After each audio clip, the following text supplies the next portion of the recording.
To ask the First Minister whether Police Scotland plans to increase the number of armed officers. First Minister. Well, the number of armed police officers is principally an operational decision for the Chief Constable, who takes account of a range of factors, including intelligence reports and threat and risk assessments.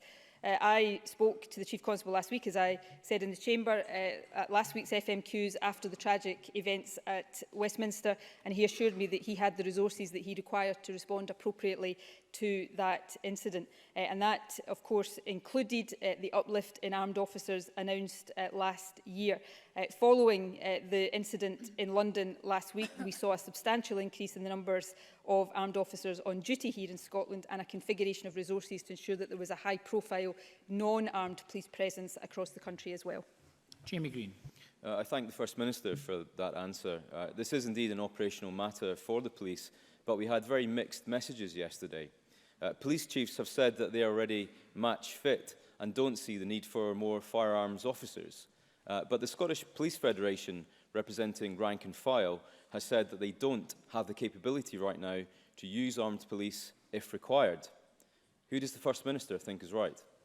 First Minister. Well, we will always work to make sure that the police do have the resources they need. That is why in June last year we agreed with the police, although this was driven by the judgment of the Chief Constable, that there should be an increase in armed officers in Scotland of 124, taking the total number to 479 officers.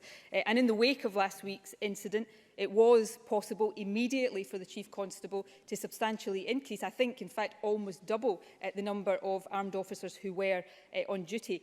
I and the Justice Secretary have discussions with the Chief Constable and his colleagues on a regular basis, obviously about policing in general, but given the threats we face right now, in particular about the capacity and capability of the police to deal with the increased risk from terrorist attacks.